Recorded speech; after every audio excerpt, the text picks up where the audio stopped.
শনি ও মঙ্গলবারে রাত মানেই ভয় পাওয়া, আর এই ভয় পেতে শুনতে থাকুন ভূত ভীষণ। Welcome back. ভূত ভীষণ চ্যানেলে আপনাদেরকে স্বাগত জানাচ্ছি। আমি শুভ।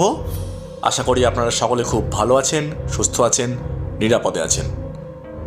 প্রতি শনি ও মঙ্গলবারের মতো আজ শনিবারেও আমরা চলে এসেছি আরও একটি সত্যি ভৌতিক ঘটনা নিয়ে, যেটি আপনাদের চ্যানেলের 53 নম্বর এপিসোডের আজকে দ্বিতীয় পর্ব। ঘটনাটি পাঠিয়েছিলেন দীপায়ন মাঝি। ওনার পাঠানো এপিসোডের প্রথম ঘটনাটি আপনারা ইতিমধ্যে শুনেছেন। যারা শোনেননি আমি বলবো যে আপনারা প্রথমে ঘটনাটি শুনে আসুন। যারা ঘটনাটি শুনেছেন আপনারা জানেন যে দুটি আত্মা কিভাবে দুজন মানুষের উপর ভর করে তাদের নিজের গ্রাম এবং পাশের একটি গ্রামের মধ্যেকার হিন্দু এবং মুসলিম সম্প্রদায়ের জনগোষ্ঠীর মধ্যে অশান্তি হওয়া থেকে রক্ষা করেছিল। আজকে সেই দুজন প্রেতাত্মার দ্বারা গঠিত আরও একটি অলৌকিক ঘটনার কথা আজকের এপিসোডে আপনারা শুনতে পারবেন। তো চলুন বেশি কথা না বাড়িয়ে আজকের এপিসোডটির ঘটনা আমি শুরু করছি। আপনারা যারা ঘটনাটি শুনছেন, আপনাদের কাছে যদি হেডফোনটি থেকে থাকে তবে সেটি কানেক্ট করে নিয়ে ঘটনাটি শুনতে পারেন। শুরু করছি দীপায়ন মাঝির পাঠানো একটি সত্যি ভৌতিক ঘটনার দ্বিতীয় পর্ব। জেঠুর কাছে শুনেছিলাম সেই প্রথম তান্ত্রিক কিভাবে মারা গেছিল। সেই ঘটনার কয়েকদিন পরে জরিনা এবং পঙ্কজের প্রেতাত্মা সেই দুজন ব্যক্তিকে ছেড়ে পাশের গ্রামের দুজন ব্যক্তির উপরে ভর করে, একদম ঠিক আগের মতো।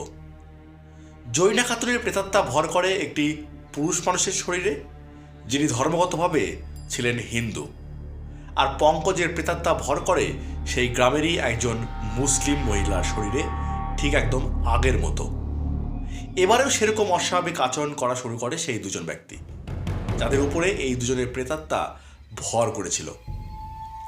এই প্রেতাত্মার প্রভাব দূর করার জন্য তাদের বাড়ির লোকেরা দুজন ওঝাকে নিয়ে আসে তাদের বাড়িতে। সেই ওঝারা বাড়িতে আসলে তারা তাদের যে করণীয় কাজ থাকে সেগুলো করতে থাকে। সেগুলো করার পরে তারা প্রেতাত্মাদের সঙ্গে যোগাযোগ স্থাপন করে এবং সেই ওঝা দুজন বুঝতে পারে এই দুজন প্রেতাত্মা পাশের গ্রামে যে দুজন ব্যক্তির উপরে ভর করেছিল তারাই আবার এই দুজনের উপরে ভর করেছে। এই ওঝারা পাশের গ্রামে সেই ঘটনার কথাটা জানতো এবং এটাও জানতো যে সেই ওঝার সঙ্গে কি হয়েছিল এই দুজন প্রেতাত্মাকে ছাড়ানোর কাজ নিয়ে। এরপরে সেই ওঝারা সেই বাড়ি থেকে চলে যায় এটা বলে যে এই ভূত ছাড়ানোটা খুব কষ্টকর, তাদের দ্বারা এই দুজন প্রেতাত্মাকে ছাড়ানো সম্ভব নয়। এই ওঝারা চলে যাওয়ার 2-3 দিন পরে সেই গ্রামেরই একটা ঘটনা ঘটে। গ্রামের একজন মূর্তি তৈরির কাজ করত, সে মাটির প্রতিমা বানাচ্ছিল। সাধারণত কোনো সমস্যা হয় না জন্য সে বাড়ির ভিতরে এই মূর্তিগুলো ঢোকাতো না, বাইরে ত্রিপল দিয়ে ঢেকে রাখত। একদিন রাতের বেলা কেউ বা কারা সেই মূর্তি প্রতিমাগুলো বেশ খানিকটা অংশ ভেঙে দিয়ে যায়। পরের দিন সেই কারিগর বিষয়টা দেখে খুবই রাগান্বিত হয়। দিনের পর দিন পরিশ্রম করে সে মূর্তিগুলো তৈরি করেছিল জন্য, কিন্তু কেন কেউ মূর্তিগুলো ভেঙে দিয়ে যাবে সেটা সে বুঝে উঠতে পারছিল না। ধীরে ধীরে অশান্তির সৃষ্টি হতে শুরু করে। অনেক লোকজন জড়ো হয়ে যায় সেই কারিগরের বাড়ির সামনে। এক একজন এক এক রকম মন্তব্য করতে শুরু করে। সেই কারিগরের বাড়ির পাশাপাশি অনেক মুসলমান পরিবারের বাড়ি ছিল, যার জন্য যেসব হিন্দু পরিবারের লোকজন সেখানে ছিল তারা মন্তব্য করতে শুরু করে যে বাইরে থেকে তো কেউ এসে আর মূর্তি ভাঙতে যাবে না, নিশ্চয়ই মুসলমান বাড়ির কেউ ভেঙেছে, হিন্দুরা মূর্তি ভাঙতে যাবে কেন? এই কথা শোনা মাত্র সেখানে উপস্থিত মুসলমান পরিবারের যেসব লোকজনেরা ছিল তারা ভীষণ রেগে যায়, আর তারাও সবার উদ্দেশ্যে বলে নিজেদের মধ্যে ঝামেলা করে নিশ্চয়ই ভেঙেছে আর এখন দোষ চাপাচ্ছে আমাদের ঘাড়ে। এরপরে সেই ওই কথা হতে হতে ঝামেলাটা একটা বড় রূপ ধারণ করে, মারামারির মতো অবস্থায় পৌঁছে গেছিল এমন অবস্থা। ঠিক সেই সময় সেই দুজন প্রেতাত্মা ভর করে থাকা দুজন ব্যক্তি, অর্থাৎ একজন পুরুষ আর একজন মহিলা, সেই ঝামেলার মাঝখানে উপস্থিত হয়। তারা সেখানে পৌঁছেই সবাইকে বলে যে তোমরা থামো সবাই, আমরা জানি কে ভেঙেছে। কে ভেঙেছে এটা জানার পরে সব লোকেরা তাদের দুজনকে বলতে বলে সবটা। তখন সেই দুজন সেখানে উপস্থিত একজন লোকের দিকে ইশারা করে বলে, এই লোকই আসলে মূর্তিটা ভেঙেছে। এই লোকটার বাড়ি সেই মূর্তি বানানো লোকটার বাড়ির ঠিক পাশেই, সেও হিন্দু। সবাই তখন তাদেরকে বলে যে তোমরা কিভাবে জানলা এই লোকই ভেঙেছে?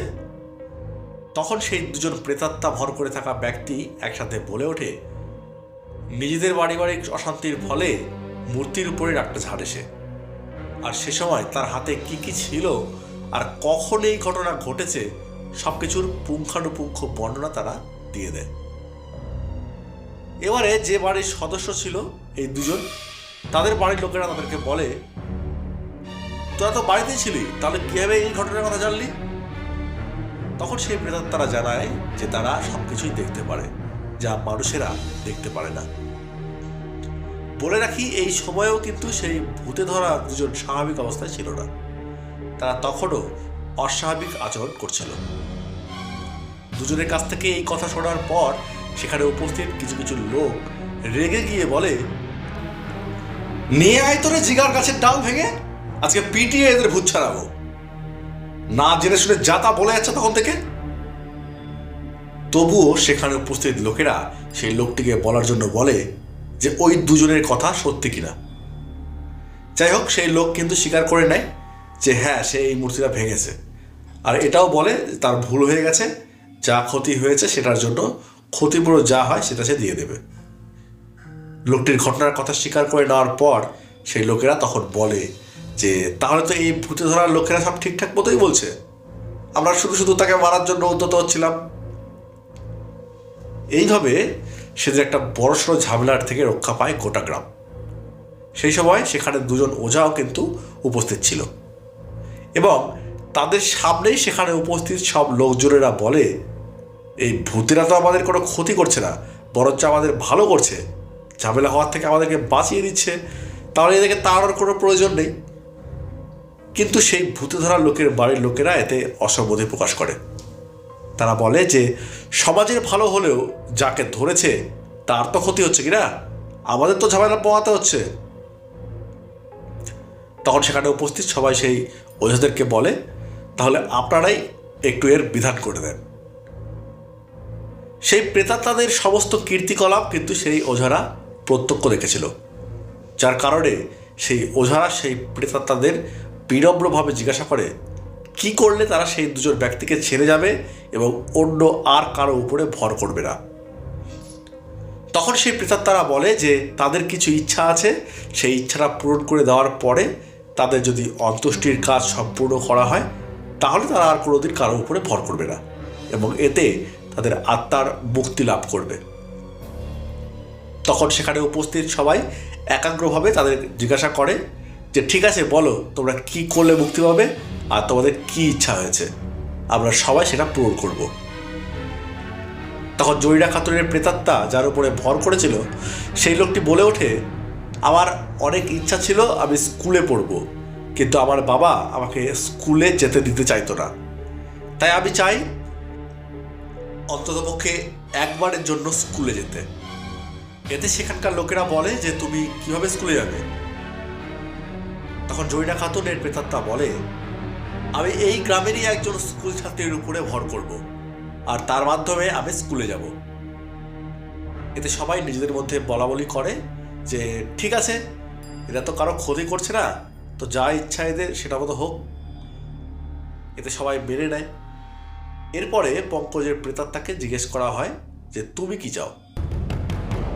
তখন পঙ্কজ বলে যে আমি তো কখনো স্কুলে যেতে চাইতাম না, যার জন্য বাবার কাছে বাড়িতে অনেক কথা শুনেছি, অনেক ঝামেলা করেছি, তাই শেষবারের মতো স্কুলে গিয়ে আমি আমার ভুলটা শুধরে নিতে চাই।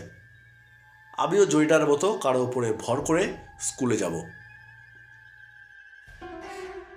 এরপর সবাই বলে যে ঠিক আছে, তোমরা তাই করো, তোমরা কাল স্কুলে যাও, তবে তারপরে তোমাদের আত্মার মুক্তির জন্য কি করতে হবে সেটা আমাদেরকে বলো। এতে পঙ্কজ বলে, আমাদের হিন্দুদের মধ্যে তো গয়ায় গিয়ে পিণ্ডদানের কথা বলা আছে আত্মার মুক্তির জন্য। তো আপনারা গয়ায় গিয়ে আমার পিণ্ডদানের ব্যবস্থা করবেন। এরপরে জরিনাকে জিজ্ঞেস করা হয়, তো সে বলে, আমি তো মুসলিম সম্প্রদায়ে জন্মেছিলাম, আমাদের মধ্যে তো মিলাদ মহফিল করা হয়, কেউ মারা গেলে তার আত্মার সন্তুষ্টির জন্য। আপনারাও সেটাই করবেন, আর 40 জন মতো গরিব লোককে খাওয়ানোর ব্যবস্থা করবেন, এতেই আমার আত্মা শান্তি পাবে। তখন সেখানে উপস্থিত হিন্দু মুসলমান সবাই তাদের দুজনের কথা মেনে নেয় আর বলে যে ঠিক আছে, তোমাদের কথা মতো সব কিছু হবে, তাহলে তোমরা এখন এই দুজনকে ছেড়ে চলে যাও, আর তোমরা যে যাচ্ছ তার একটা প্রমাণ দিয়ে যাও। তখন সেই দুজন প্রেতাত্মা বলে, ঠিক আছে, বলো কি করতে হবে আমাদের, আমরা তাই করব। এরপর সেখানে উপস্থিত অনেককে অনেক রকম বলে যে এটা করো ওটা করো, কেউ বলে গাছের ডাল ভেঙে যাও, কেউ বলে মইয়ের মধ্যে দিয়ে যাও। তো সেখানে কোনো মই সেই মুহূর্তে না থাকায় সেই দুজন প্রেতাত্মা বলে, আমরা তাহলে ওই গাছটার ডাল ভেঙে দিয়ে যাচ্ছি। সেই মুহূর্তে সেখানে একটা ছোট্ট কদমের গাছ একটাই ছিল। তখন সেখানে উপস্থিত সবাই বলে যে ঠিক আছে, তাই হোক। এরপরে সেই কদম গাছটার একটা ডাল আপনা আপনি ভেঙে পড়ে। পরের দিন দুজন ছাত্রছাত্রী সেই স্কুলে যায় যারা স্বাভাবিক আচরণ করছিল না স্কুলে যাওয়ার পরে। একদম জরিনা আর পঙ্কজ যেরকম আচরণ করতো ঠিক সেরকম আচরণ তারা করছিল। তো সবাই ব্যাপারটা জানতো যে গতকাল কি ঘটনা ঘটেছে, সবাই ধরে নেয় এটা জরিনা আর পঙ্কজের আত্মা। সেদিন সারাদিন স্কুলে থাকার পরে সবাই যখন স্কুল ছুটি হয় সবাই বাড়িতে চলে আসে। বাড়িতে আসার পরে যে দুজন অস্বাভাবিক আচরণ করছিল স্কুলে যাওয়ার পরে তারা আবার স্বাভাবিক অবস্থায় ফিরে আসে, একদম আগের মতো আচরণ করা শুরু করে। এরপরে সেই গ্রামে, এমনকি পাশাপাশি কোনো গ্রামে কিন্তু এরকম কোনো ভৌতিক ঘটনা আর ঘটেনি। এই ছিল জেঠুর মুখে শোনা একটি ঘটনা, তার মুখ থেকেই শুনেছিলাম। ঘটনাটি শুনতে শুনতে আমার গায়ে কাঁটা দিয়েছিল। যদি পারো ঘটনা দুটো পাঠ করে শুনিও। তো আজকের মতো এটুকুই, ঘটনাটি চ্যানেলে পড়ে শুনিও। ভালো থেকো, আর এরকমই আমাদের সত্যি ভৌতিক ঘটনা উপহার দিয়ে যেও। অনেক ধন্যবাদ দীপায়ন ভাই তোমার জানা ঘটনাটি আমাদের সাথে শেয়ার করার জন্য। ঘটনাটি খুবই ইন্টারেস্টিং ছিল। ভূতেরাও যে সমাজের এরকম ভালো কাজ করে সেটা আমি কিন্তু এই প্রথম জানলাম। ভূত প্রেত অশরীরী এইসব নামগুলো শুনলে আমাদের প্রথমে মনে আসে যে আমাদের এরা কিন্তু ক্ষতি করে, নাম শুনলেই কিন্তু ভয় আসে মনের মধ্যে। কিন্তু এরকম একটা ঘটনা শোনার পর আমি কিন্তু একটু অবাক হয়েছি। যাই হোক, ঘটনাটি খুবই ভালো ছিল, তোমাকে আবার ধন্যবাদ। ভবিষ্যতে এরকম আরও কোনো ঘটনা যদি শুনতে পাও তাহলে আমাদের সাথে শেয়ার করো অবশ্যই। তো লিসেনার্স, আপনারা ঘটনাটি শুনলেন, ঘটনাটি আপনাদের কেমন লেগেছে কমেন্ট বক্সে কমেন্ট করে জানান। যদি ভালো লাগে অবশ্যই একটা লাইক করে দিন, আর চ্যানেলের লিঙ্কটা একটু পরিচিত সবার সঙ্গে শেয়ার করে দেবেন।